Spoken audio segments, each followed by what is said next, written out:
તમે હેરાન થાવ છો એનો અર્થ એ નથી કે તમારું નસીબ ખરાબ છે.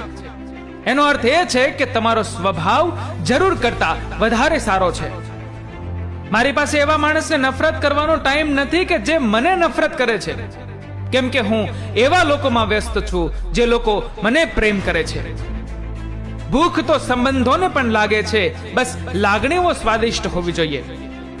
ભક્ત હોય તો નરસિંહ મહેતા અને મીરા જેવા, જેમાં ટેન્શન હંમેશા ભગવાનને જ લેવું પડે. તું કહે છે કે ખાલી હાથે શું મળે? પૈસો ખર્ચો તો જગત આખું મળે. બોલ, સોદા કરવા હું તૈયાર છું, કેટલામાં બાળપણ પાછું મળે? ગામમાં લીમડા ઘટતા જાય છે અને ઘરમાં કડવાશ વધતી જાય છે.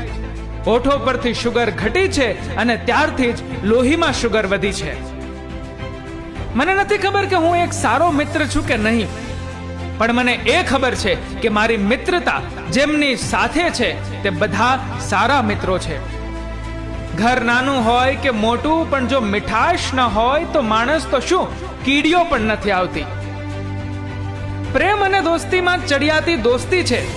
અને દોસ્તો, ત્યારે જ તો રાધા રડે છે કૃષ્ણ માટે અને કૃષ્ણ રડે છે સુદામા માટે. પરિસ્થિતિ આપણને સાચવી લે તે આપણું નસીબ, પરિસ્થિતિને આપણે સાચવી લઈએ તે આપણી સમજણ. એ સફળતાની નિસરણી શું કામની કે જેમાં માણસ તો ઉપર ચડે પણ માણસાઈ નીચે ઉતરી જાય. આ દુનિયાની સૌથી સુંદર જોડી હાસ્ય અને આંસુ, આ બંનેનું સાથે આવવું અશક્ય છે. સાથે આવે એ સમય સૌથી ખૂબસૂરત હોય છે. આજકાલ કોઈને અલાર્મ નથી જગાડતું સાહેબ, હર કોઈને તેની જવાબદારીઓ જ જગાડે છે. બોર ખાઈને જે ઠળિયો નકામો સમજીને ફેંકી દઈએ છીએ ને સાહેબ, એ જ ઠળિયામાં બીજા હજારો બોર પેદા કરવાની તાકાત રહેલી હોય છે. એટલે સંબંધ કોઈ પણ હોય, મતલબ નીકળી ગયા પછી અને નકામો ના સમજવો જોઈએ. કોઈ પણ વાતને સાબિત કરવામાં શક્તિની નહીં પણ સહન શક્તિની જરૂર પડે છે. માણસ કેવા દેખાય એના કરતા કેવા છે એ મહત્વનું છે.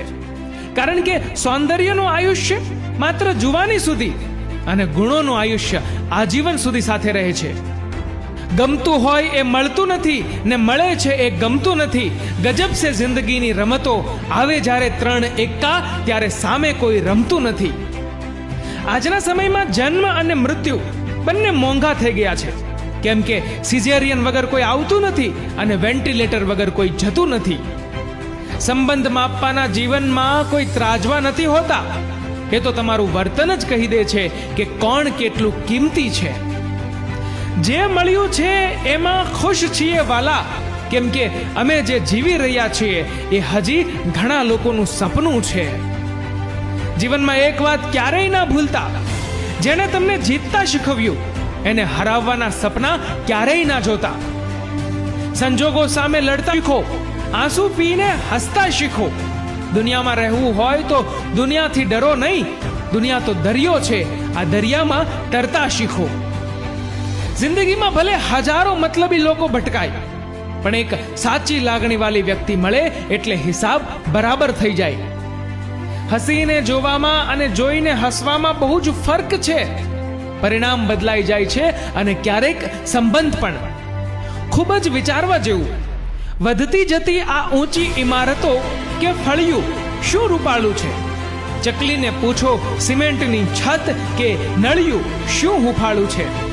બાલ્કની બોલે છે દરેક ઘરની ભાષા, ફળિયાના મોઢે તો તાળું છે. એસીનું બિલ એ બીજું કંઈ નથી, બસ ઝાડ કપાઈ ગયાનું ભાડું છે. મિત્રો, જો આ વિડીયો તમને પસંદ આવ્યો હોય તો વિડીયોને લાઈક કરજો, શેર કરજો અને તમારા કિંમતી મંતવ્યો નીચે આપેલા કમેન્ટ બોક્સમાં જરૂરથી જણાવજો.